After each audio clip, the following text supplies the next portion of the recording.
আল্লাযী খালাকাল মাউতা ওয়াল হায়াতা লিয়াবলুয়াকুম আইয়ুকুম আহসানু আমালা।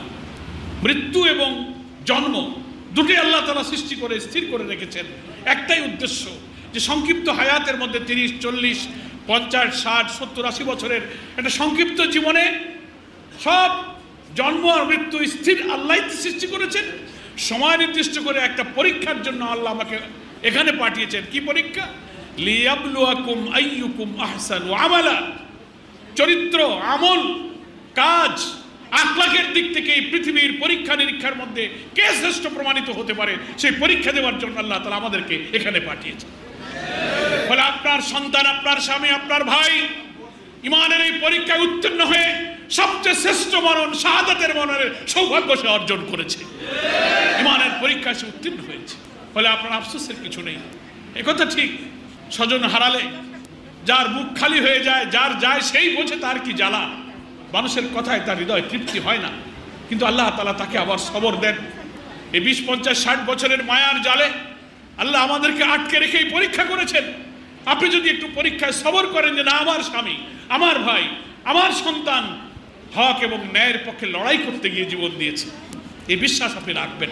সে তো নিজের কোনো স্বার্থে আসেনি, তার জমি জমা, সহায় সম্পদ, ব্যক্তিগত স্বার্থ, কোনো অপকর্মের জন্য সে জীবন দেয়নি। সে জীবন দিয়েছে একটি ফ্যাসিবাদী, অত্যাচারী, জালেম শাসকের বিরুদ্ধে সংগ্রামে সে জীবন দিয়েছে। আল্লাহ রাসূল সাল্লাল্লাহু আলাইহি ওয়াসাল্লাম হাদিসের মধ্যে বলেছেন, কোন মুমিন যদি ঈমানের সাথে তার অধিকার রক্ষার জন্য হকের পথে লড়াই করে জীবন দেয়, অন্যায় অসত্যের বিরুদ্ধে প্রতিবাদ করতে করে জীবন দেয়, আল্লাহ তাআলা তাকে শাহাদাতের মর্যাদা দিতে পারে। আপনার স্বামী, সন্তান, ভাই হারিয়ে আপনি ব্যথিত হবেন না। মানুষ স্বজন হারালে একটু কষ্ট পায়, চোখের পানি আসে, কিন্তু ওটা আবার ভাবতে হবে যে আল্লাহ যেহেতু আমার এই স্বজনের মৃত্যু এই দিন নির্ধারিত করে রেখেছিলেন, কোনো চেষ্টা করে তাকে এই দিন বাঁচানো যেত না যেতে, এটা আল্লাহ নির্ধারিত সময় ছিল। আমি আপনাদেরকে একটা ঐতিহাসিক কথা স্মরণ করিয়ে দিই।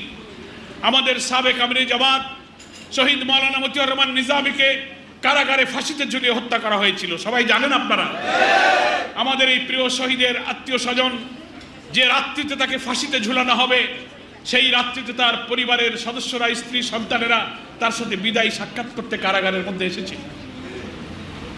ওনাকে সান্ত্বনা দিচ্ছিলেন।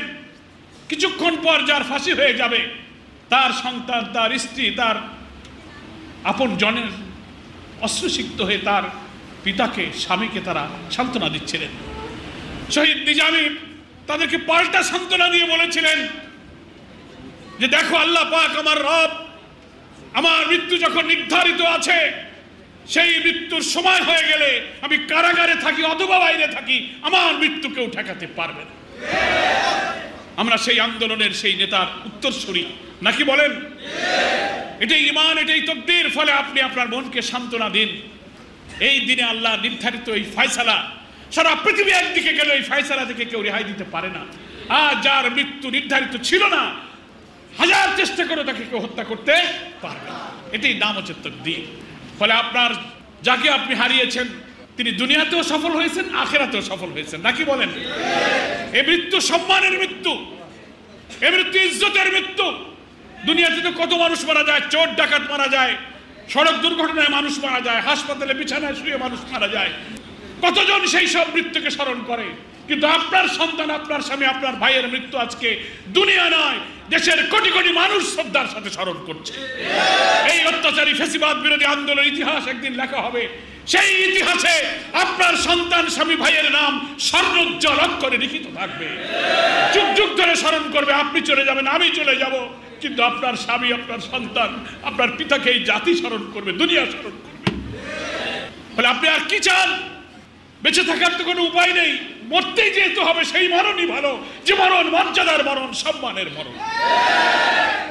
আমার মা, আমার ভাই, আমার পিতা, আমার সন্তানদেরকে আমি সান্ত্বনা দিতে গিয়ে বলবো, আমাদের কথায় হয়তো আপনাদের হৃদয় প্রশান্ত হবে না, তৃপ্ত হবে না, স্থির হবে না, কিন্তু আল্লাহর এই তাকদীরের কথা চিন্তা করলে আপনার হৃদয় আপনি সবর করতে পারবেন।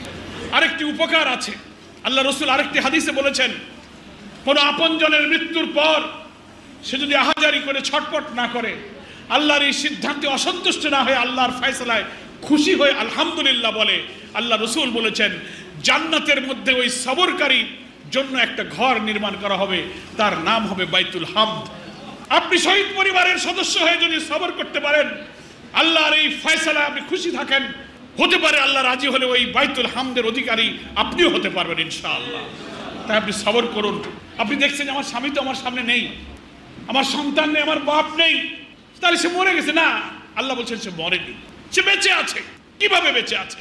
দুনিয়াতেই তো তার বেঁচে থাকা, শুধু তার দেহটা নেই, কিন্তু তার জীবন, তার চরিত্র, তার আখলাক, তার সাহস, তার আত্মত্যাগ, তার আত্মদান, তার অবদান, জাতির জন্য তার ত্যাগ এবং সাহস প্রতিদিন প্রতি ঘন্টায় দুনিয়া দেশে আলোচনা হচ্ছে। এই আলোচনায় দোয়াই তো তার বেঁচে থাকা। মানুষের স্মরণে বেঁচে আছে, দোয়ায় বেঁচে আছে, বক্তব্যে বেঁচে আছে, স্লোগানে স্লোগানে সে বেঁচে আছে।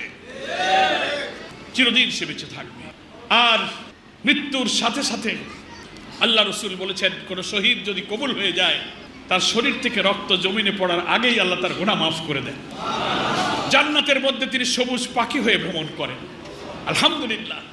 আল্লাহ তাআলা এই শহীদদের কথা বলেছেন, ইনদা রাব্বিহিম ইরযাকুন। আল্লাহ তাআলা তাদেরকে রিজিক দিচ্ছে, খাচ্ছে। তা রিজিক পায় কি মরা মানুষ না জীবিত মানুষ? জীবিত মানুষ, মরেনি সে। ফলে আপনি সম্মানিত শহীদের পরিবারের সদস্য, দুনিয়াতেও সে সফল, আখিরাতেও সফল, নাকি বলেন?